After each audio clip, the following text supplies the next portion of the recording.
warahmatullahi wabarakatuh. Kali ini videonya aku mau sharing tentang isi tas lahiran yang anti mubazir dan juga simpel ya, yang gak kebanyakan dan gak berat-berat kayak gitu. Seperti biasa ini aku udah punya catatannya. Yang pertama itu perlengkapan ibu dan ayah. Yang pastinya itu ada tas buat lahiran ya. Kita siapin tas untuk lahirannya dulu. Habis itu kita siapin pembalut biasa. Kalau aku kemarin pakai pembalut Syam yang sayap itu yang biasa, nggak perlu yang panjang. Karena menurutku tuh risih. Jadi yang biasa pun cukup satu pack aja yang isinya berapa ya, 20 atau 30 kayak gitu. Terus yang kedua daster berkancing 3 biji sama baju pulang dari rumah sakit. Fungsinya itu mau itu daster berkancing atau kemeja berkancing atau kaos berkancing bebas ya. Intinya yang memudahkan buat menyusui anak kayak gitu. Berlaku juga buat bajunya bapak, bisa juga baju atasan, bawahan, dan dalamannya itu 3 setel sama baju buat pulang dari rumah sakit juga kayak gitu. Abis itu bawa korset. Jadi dengan kita pakai korset setelah melahirkan tuh bisa bikin gerak kita tuh lebih nyaman karena sebelumnya kan perut kita kan besar.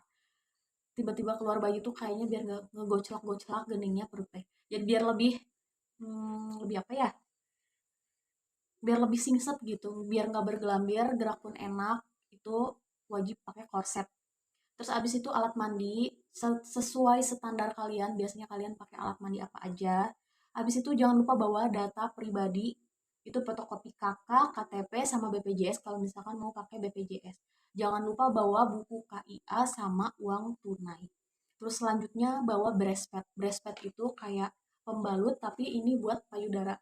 Jadi nanti setelah menyusui itu biasanya kalau misalkan kita menyusui di sebelah kiri itu yang sebelah kanan tuh keluar asinya juga merembes kayak gitu, begitupun sebaliknya. Nah, pakai breastpad ini sangat amat membantu biar si eh namanya teh ya, lebih sopannya teh pokoknya si apa, si bajunya payudara ini nggak basah kayak gitu. Itu penting banget pakai breastpad kalau buatku ya. Jadi nggak banyak baju kotor, baju basah kayak gitu. Soalnya baunya ASI kan lumayan juga kalau misalkan kita nggak ganti-ganti. Nah, kalau misalkan pakai breast pad, habis penuh kita tinggal ganti pakai lagi yang baru kayak gitu. Habis itu bawa minum, kurma sama biskuit. Kalau kita mikirin makan berat, kayaknya nggak mungkin ya karena lagi urgent mau lahiran.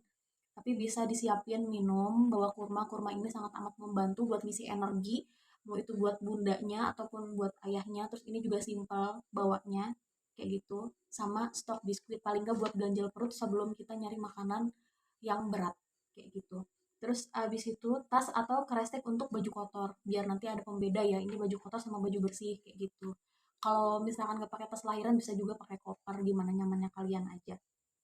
Terus kain jarik untuk penutup lahiran, nanti biasanya ditanyain sama bidan kalau misalkan kalian lahiran di bidan ya, bawa kain nggak buat nutupin lahirannya kayak gitu. Meskipun biasanya di sana juga menyediakan, tapi nggak ada salahnya juga kalian ngebawa itu. Nah, itu buat perlengkapan ibu dan ayahnya. Sekarang perlengkapan bayinya, itu bedong bayi bawa 4 lembar aja cukup. Habis itu bawa selimut bayi, bawa gurita instannya paling nggak 5 biji. Fungsinya nanti setelah si bayinya itu dipotong tali pusar, itu kan nanti dikasih kasa. Nah, kalau pakai gurita itu bisa sih nutup lukanya si kasanya biar nggak kegesek-gesek, nggak kegoyang-goyang kayak gitu. Terus baju bayi 4 setel, ini nggak selalu harus baju bayi yang panjang-panjang ya, bisa di mix baju lengan pendek dan baju lengan panjang kayak gitu. Soalnya biasanya nanti kan di bedong juga, terus nanti pakai selimut bayi lagi, jadi udah lumayan tebal bajunya.